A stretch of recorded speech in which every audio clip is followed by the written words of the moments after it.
I would describe U.S. SHIP, or Swine Health Improvement Plan, as a collaboration between producers, packers, their veterinarians, state animal health officials, and the USDA, or federal officials, to help monitor and certify, in this case in our pilot, for ASF, or African swine fever, and classical swine fever. The U.S. SHIP is a pilot at this point, and it was funded initially by the USDA for 2 years. We're already through the first year, very successful in getting a lot of the basic programming in place, and we've held a House of Delegates, which included 28 states and over 230 delegates. And those 28 states represent over 99.5% of the pigs in the country. We anticipate that we will get funding to extend this pilot so that the industry can get more involved and then leads towards a formal program within the USDA. So probably a 5-year runway to get this fully implemented.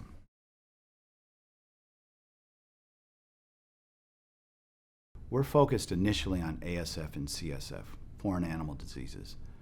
But the foundation that we lay in traceability, biosecurity, sampling, and testing should be applicable across endemic diseases as well, such as PRRS, PED, mycoplasma. The NPIP was developed with different disease certifications in place with different levels of certification. So for some of the endemics, it's controlled versus freedom of disease. Our initial efforts with U.S. SHIP are focused on African swine fever and classical swine fever, and so our designation will be demonstration of freedom of disease. And the potential then, as the program grows and would expand into endemic diseases, would be the potential to have classifications similar to the poultry industry, if it made sense.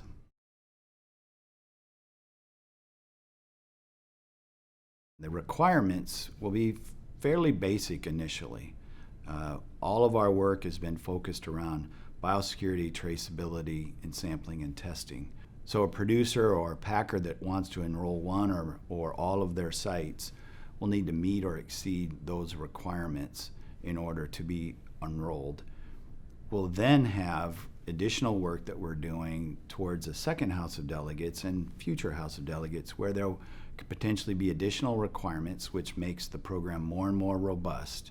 None of us want ASF or CSF to come into the country, but if it does, we need a plan in place that will allow those areas where the disease is not present to show and demonstrate freedom of disease. Those producers and packers, those supply chains, will definitely have a benefit from this program.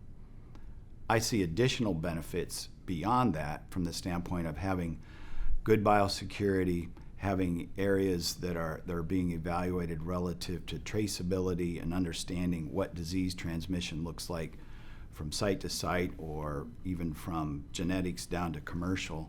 For those areas that there are requirements for biosecurity, they'll have to maintain those requirements. For traceability, for example, being able to provide 30 days of movement data.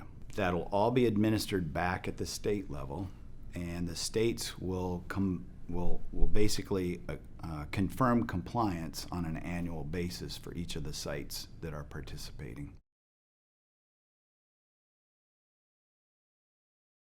We're also working on some pilot projects that will help inform us of what else we can and should be doing in order to have a robust system. A good example of one of those pilot projects is a traceability project.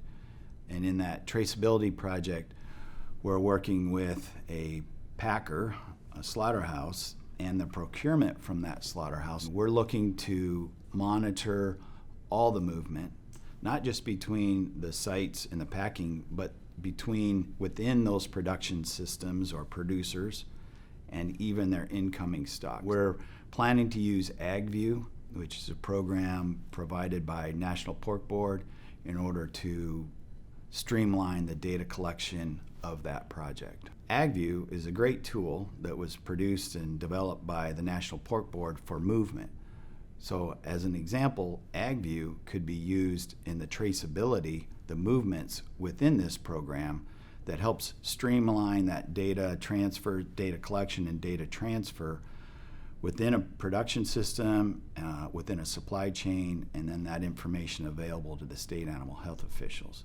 US SHIP is a platform, it's a program that allows for things like secure pork supply, AgView, the certified sampler program. All of those can now have a place where they're agreed upon and they're a requirement within a program. As we develop US SHIP for the US, I think there certainly is potential for collaboration and learnings that can be shared with other countries in the world. At the same time, we are trying to learn from other countries as we build US SHIP, because there are quite honestly other countries, other pork exporting countries that are probably ahead of us in the US on traceability, as an example.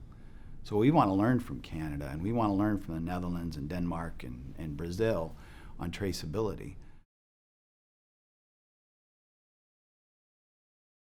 As a pilot, there's some initial funding, but if this is going to grow into a program similar to NPIP, we're going to need some additional resources, and what does that look like? And I'd imagine that's going to take discussions with all of the partners, industry, state, and federal. So a lot of work to be done still in this second year of the pilot.